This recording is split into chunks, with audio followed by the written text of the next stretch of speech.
Julorotsen imerifi. Vehagyon libi lefonecha, Adonai tzuri vegoyali. May the words of my mouth and the thoughts of my heart be acceptable before you, O God, my rock and my redeemer. We are examining the double Torah portion of Parshat Matot-Masei this week. This brings the entire Sefer Devarim, Book of Numbers, to a close. The narrative begins with a specific legal framework. It details the precise laws of nedarim, vows, to vow.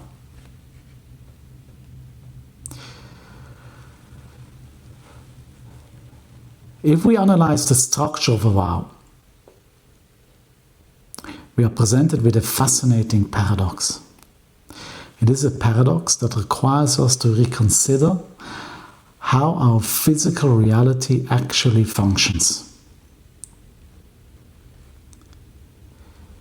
Consider the literal mechanics of a vow.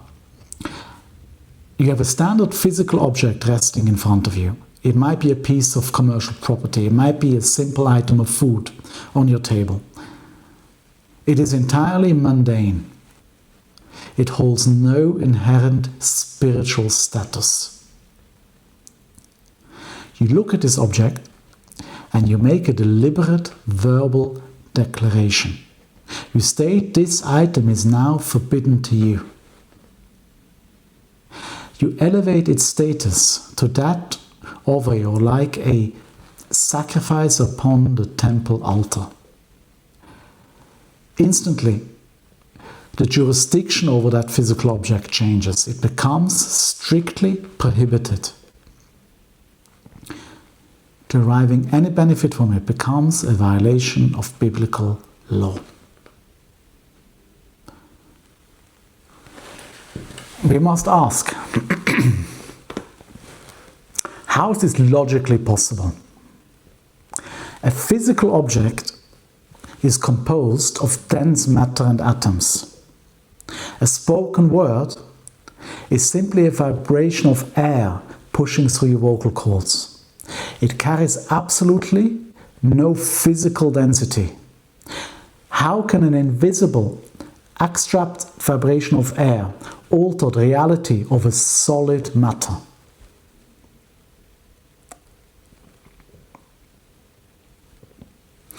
If you were to place that object under a microscope after making the vow, you would see that absolutely nothing has changed. The cellular structure has not shifted. The physical density remains exactly the same.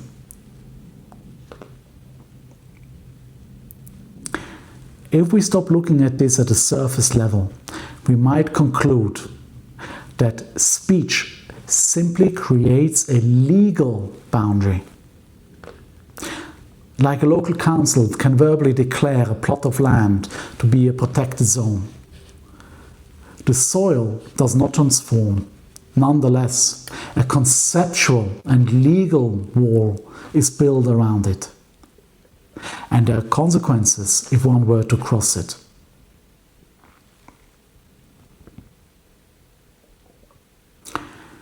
While this is a highly practical explanation, it doesn't explain things fully. To understand the true depth, we must look at the elegant architecture operating quietly beneath the surface. We must understand a profound concept from the esoteric teachings known as Levushei HaNefesh.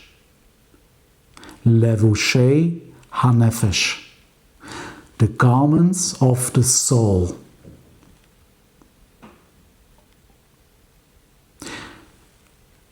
This concept teaches that thought, speech, and action are the precise mechanical tools through which the soul interacts with reality. You cannot control your soul directly, but you have absolute jurisdiction over its garments.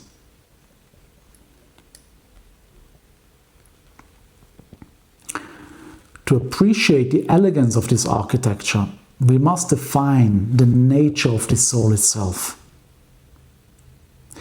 The ancient texts explain that the human soul is a chelek Eloka mima'al. Chelek Eloka mima'al.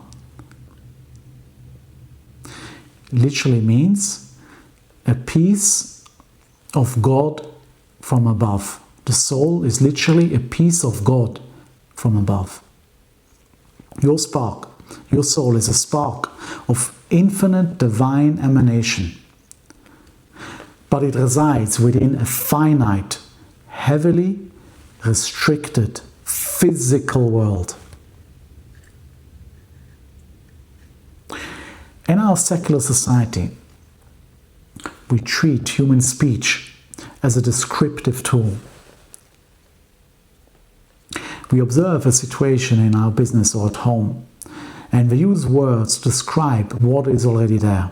However, in the Kabbalistic operating system, human speech is inherently generative. It creates.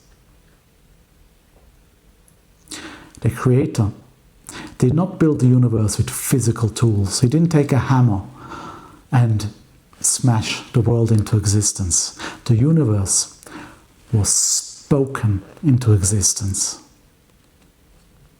Vayomer Elokim, and God spoke. And because your soul is a direct fragment of the divine, you possess a mirrored version of this generative operating system. The garments of the soul serve as a refined interface.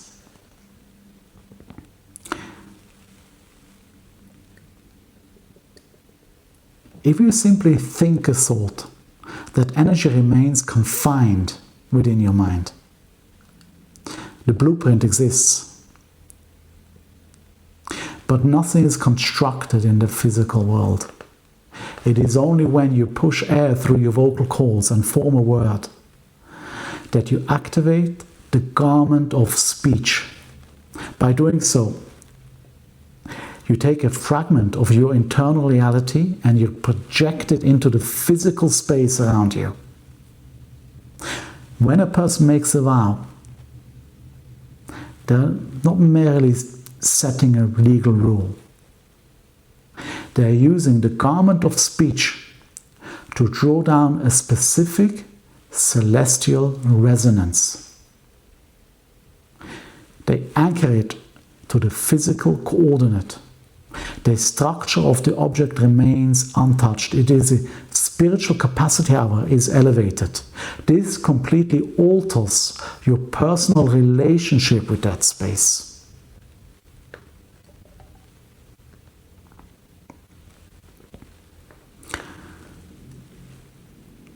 The text in Bamidbar in Numbers 30, Pasuk 3, verse 3, provides a clear directive regarding this power. It states, Lo yachal devoroi kechol hayoytz mipiv yasa, he shall not profane his word. According to whatever comes out of his mouth, he shall do. The Hebrew word yachel, to profane, stems from a root meaning empty or secular. The text, the Torah, is delivering a quiet but firm warning. Do not allow your words to become hollow. Do not strip your speech of its generative elegance by treating it as a cheap commodity.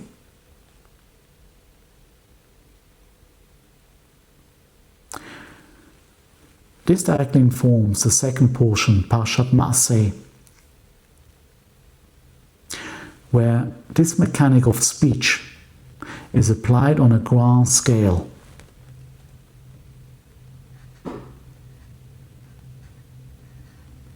The Torah meticulously lists 42 distinct Masaot, journeys, of the Jewish people through the desert. It names every single coordinate where they camped. The profound teachings reveal a highly secret hidden within this list. These journeys are not just historical events. God brought the Israelites out of Egypt using the distinct mystery of the Shem Membet, the 42-letter divine name. The esoteric tradition teaches that these 42 literal stops perfectly mirror the 42 spiritual stages every single soul on this earth must experience on its personal journey through life.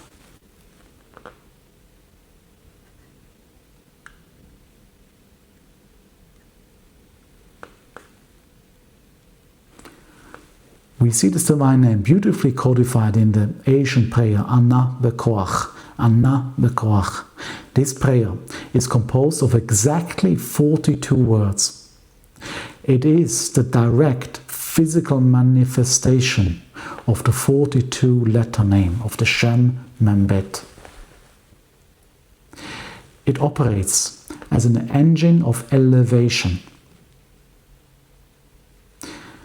The 42-letter name is the spiritual mechanism used to lift reality from a lower, unrefined state into a higher state of order.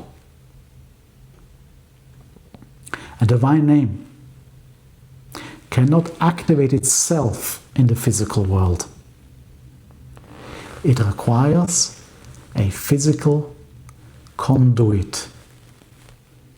It requires the garment of speech.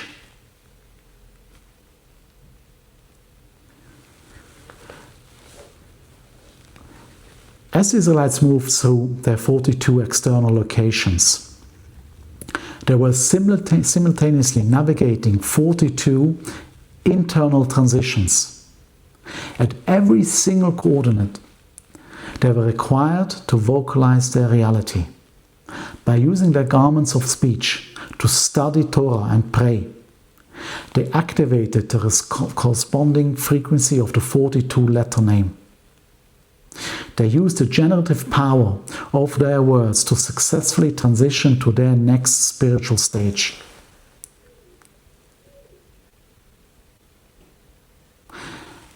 And when they forgot this responsibility and misused their speech to complain, they stalled their own transition.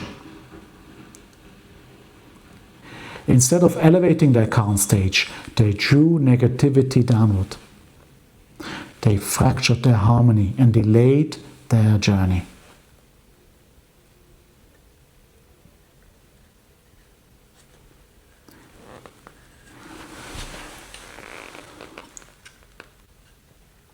We can apply this elegant framework directly into our daily lives.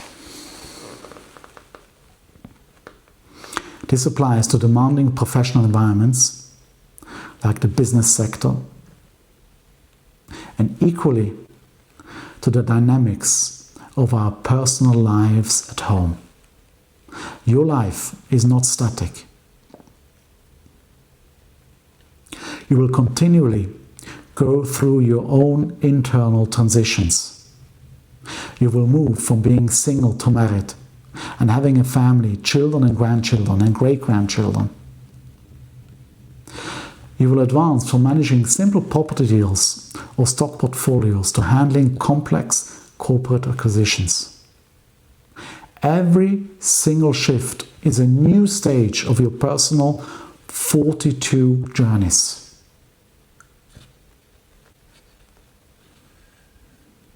During these transitions, the pressure naturally increases. The landscape feels unfamiliar and difficult, much like a desert. In these moments of high pressure, our natural instinct is often to let our speech slip.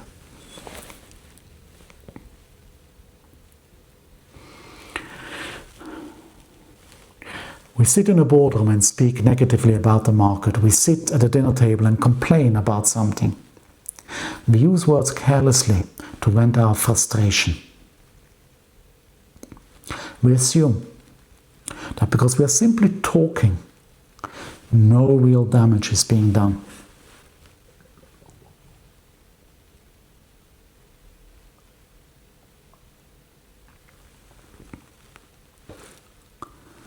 When we understand the levushei hanefesh, the garments of the soul, we realize this is a miscalculation. When we use our speech to complain during a transition, we are not just venting pressure. We are misusing a highly refined generative tool. We are taking the energy of our soul and projecting a reality of limitation into our professional environment and our family home. We fail to activate the elevation required to move successfully to the next stage. A mature individual operating with an understanding of these mechanics treats their speech with careful respect. They realize and recognize that their words are the structural foundation of their transitions. When facing a difficult negotiation, a sudden shift in their career, or conflict with a family member, they remain measured. They use the garment of speech, their levush hanefesh, calmly to articulate solutions. They set clear boundaries. They build order into the room. They know their spoken words establish the precise blueprint that their physical actions will subsequently follow. They use their speech to calmly navigate the transition.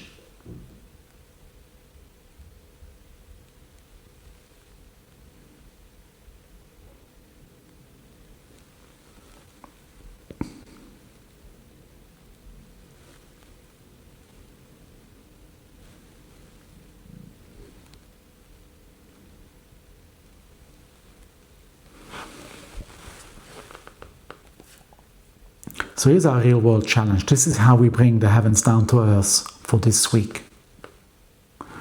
Over the next few days, I invite you to observe how you use your garment of speech during moments of friction, both at work and at home. When a challenging transition arises, resist the urge to immediately vocalize a complaint or describe the difficulty.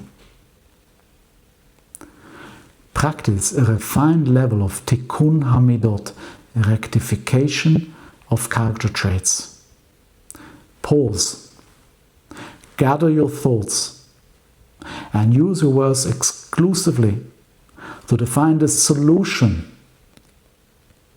and establish order. By speaking with deliberate care and elegance, you will begin to see your environment harmonize, allowing you to successfully navigate the transition of your own journey.